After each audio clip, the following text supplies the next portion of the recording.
Indian rupees 250 में ऑस्ट्राजेनेका जो है वो वहाँ पे लगाई जा रही है एक शख्स को, जबकि पाकिस्तान में जो कीमत है एक और वैक्सीन की वो नाकाबिले जिसे कहते हैं ना एक अफोर्ड नहीं हो सकती, बहुत ज़्यादा कीमत है। हम जैसे ममालिक जहाँ पर जो अपनी वैक्सीन खुद नहीं बना रहे वो वैक्सीन के लिए मोहताज होंगे। जब आप प्राइवेट सेक्टर को इंपोर्ट की भी इजाज़त देंगे तो वो एक सर्टन सेगमेंट ऑफ सोसाइटी ही उससे फ़ायदा उठा सकेगी।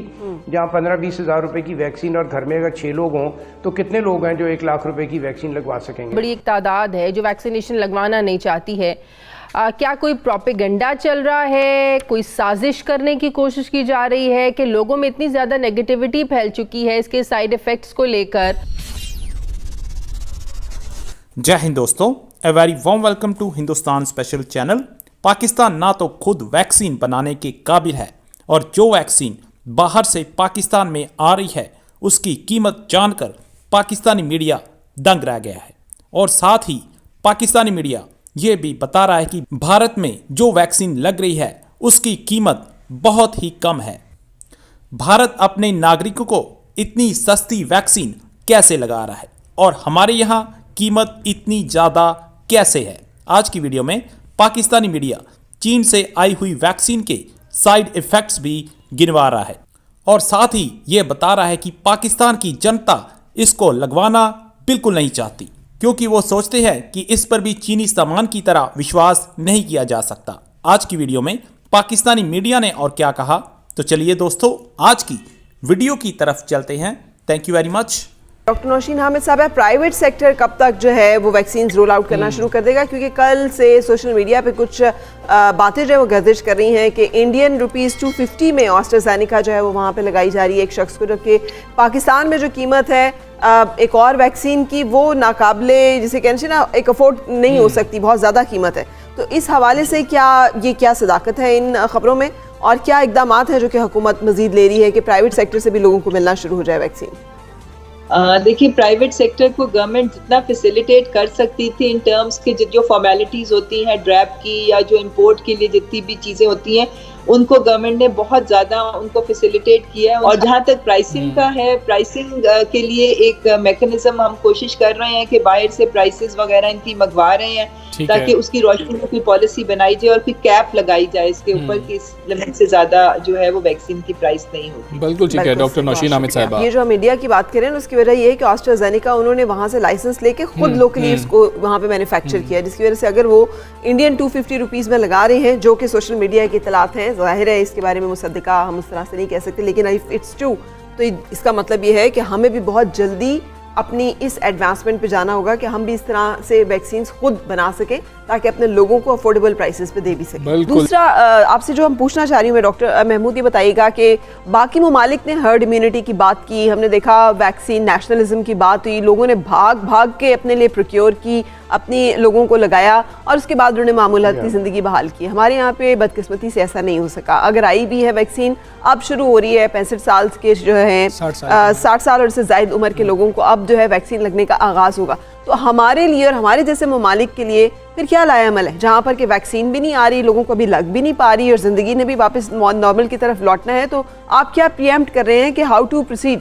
हमें कोई री इन्वेंट तो व्हील करना नहीं, सारी दुनिया का क्यूमुलेटिव नॉलेज है, सारी दुनिया के क्यूमुलेटिव एक्सपीरियंस है इसमें, जिसकी बुनियाद रख दी गई है। शायद हमारे लिए इतना आसान ना होता इन चीज़ों को पहुंचना भी अगर ये एक इंटरनेशनल लेवल की बीमारी ना होती, क्योंकि अब हर मुल्क में रिसर्च हो रही है और आपको पता है हम तो रिसर्च में इतने आगे नहीं होते क्योंकि हमारे वसाइल भी नहीं और हमारा कल्चर भी नहीं है। मैं हमेशा कहता हूँ वसाइल का एक हम नाम लेते हैं, हमारा कल्चर नहीं है किसी चीज़ को सस्टेन्ड लेवल पे चलाना। और ये अनफॉर्चुनेटली हमारी एक बहुत बड़ी कोताही है कि हम किसी प्रोग्राम को सस्टेनेबिलिटी अचीव नहीं कर सकते। तो वही अब देखने में आ रहा है कि हमारी कोई चीज़ सस्टेन नहीं हो रही। आपका ये पॉइंट बिल्कुल ठीक है कि हम जैसे ममालिक जहाँ पर जो अपनी वैक्सीन खुद नहीं बना रहे वो वैक्सीन के लिए मोहताज होंगे, वैक्सीन की अवेलेबिलिटी लिमिटेड होगी। जब आप प्राइवेट सेक्टर को इंपोर्ट की भी इजाज़त देंगे तो वो एक सर्टन सेगमेंट ऑफ सोसाइटी ही उससे फ़ायदा उठा सकेगी। जहाँ 15-20 हज़ार रुपए की वैक्सीन और घर में अगर 6 लोग हों तो कितने लोग हैं जो 1 लाख रुपए की वैक्सीन लगवा सकेंगे? तो आवाम के लिए तो वैक्सीन प्राइवेट इंपोर्ट होने कोई खुशखबरी की बात नहीं है। ये चंद लोगों के लिए होगा जो अफोर्ड कर सकते हैं। एक हाउस होल्ड मैंने आपको बताया तकरीबन 80,000 से 1 लाख रुपए में वैक्सीनेट होगा तो कितने लोग हैं जो कर सकते हैं? ठीक है, अहम मामला है कि केसेस फिर से ज़्यादा हो रहे हैं। अब हम लोगों ने मज़ीद मोहतात होना है और हम कुछ नहीं कर सकते। हमने इंतज़ार करना है, एक तो वैक्सीन आए तो फिर हम वो वैक्सीन लगवाएं, लेकिन तब तक हम सिर्फ एहतियात कर सकते हैं। गैलेप के एक सर्वे के मुताबिक 49% पाकिस्तानी कोविड-19 के खिलाफ वैक्सीन लगवाने के हक में ही नहीं है। सर्वे में शामिल अफराद ने इस ख्याल का इजहार भी किया है कि कोरोना वायरस के ख़तरे को बढ़ा चढ़ा कर जो है वो पेश किया जा रहा है। लोगों में वो शऊर नहीं है इस वैक्सीनेशन के हवाले से, या अवाम लोगों को वो आगाही शायद देने में नाकाम रही है कि लोग इसकी अफादियत को समझने से कासिर हैं और नहीं लगवाना चाहती है अवाम की एक बहुत बड़ी तादाद वैक्सीनेशन को। बताइएगा कि वैक्सीनेशन के हवाले से लोग सेटिस्फाइड क्यों नहीं हैं, मुतमईन नहीं हैं? बहुत बड़ी एक तादाद है जो वैक्सीनेशन लगवाना नहीं चाहती है। क्या कोई प्रोपेगेंडा चल रहा है, कोई साजिश करने की कोशिश की जा रही है कि लोगों में इतनी ज़्यादा नेगेटिविटी फैल चुकी है इसके साइड इफ़ेक्ट्स को लेकर? मैंने भी किसी से पूछा कि जो बुज़ुर्ग लोग हैं उनके लिए अब रजिस्ट्रेशन करवानी शुरू कर देनी चाहिए, तो 2-3 जगह से बड़ा नेगेटिव रिस्पांस मिला कि बिल्कुल नहीं करवानी चाहिए। तो इस बारे में ज़रा बताइएगा कि आप लोग, हुकूमत लोगों को वो शऊर नहीं दे सकी है, आगाही नहीं दे सकी है कि इस वैक्सीनेशन का कोई नुकसान नहीं है, इसकी अफादियत के बारे में आप लोगों को सही तरह पैगाम पहुंचा नहीं पाए कि इतनी नेगेटिविटी है लोगों के दिलों में, जहनों में वैक्सीनेशन के हवाले से?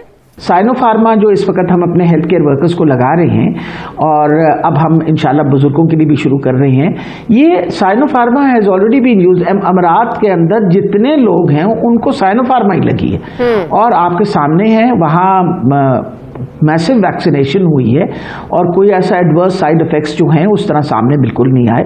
माइल्ड साइड इफ़ेक्ट्स, हल्का सा बुखार हो जाना, कोई थोड़ी सी गले में खराश वगैरह होना, वो तो देखिए ना, जब आप कोई वैक्सीन लेते हैं तो थोड़ा बहुत तो साइड इफेक्ट होता है। डॉक्टर साहिबा, आज से 2 हफ्ते पहले जो हमें नंबर्स बताए गए, जो शेयर किए गए, बताया गया कि हालात नॉर्मल हो रहे हैं, बेहतर हो रहे हैं। इसी बिना पर आपको पता है कि स्कूल भी दोबारा खुले, दफातर में हाजिरी को भी 100% यकीनी बनाने का कहा गया, तकरीबात की भी इजाज़त मिली। लेकिन ये 2 हफ्ते के अंदर अचानक केसेस बढ़ना शुरू हो गए हैं। डॉक्टर साहब, क्या वजह है? ये तीसरी लहर कितनी डेंजरस हो सकती है? मेरा ख्याल है शाजिया आप बिल्कुल सही फरमा रही हैं। जो अभी मेरे पास इस वक्त नताइज जो सामने आए हैं, कल के दिन में, आज के दिन में 825 नए केसेस सामने आए हैं और जो अहम चीज़ है वो ये है कि पिछले 1 हफ्ते के अंदर एक मुसलसल तादाद मरीज़ों की जो है वो बढ़ती हुई नज़र आ रही है। अब इस बढ़ती हुई तादाद की वजह से हम भी बहुत फिक्रमंद हैं और बात असल में ये होती है कि आपको मईशत का पहिया चलाने के लिए ये सारी चीज़ें खोलनी भी पड़ती हैं। खोलने के बाद लोग जो हैं उनको बिल्कुल एहसास नहीं है इस बात का कि कोविड कहीं चला नहीं गया। कोविड अभी मौजूद है पाकिस्तान में, बल्कि सारी दुनिया में मौजूद है।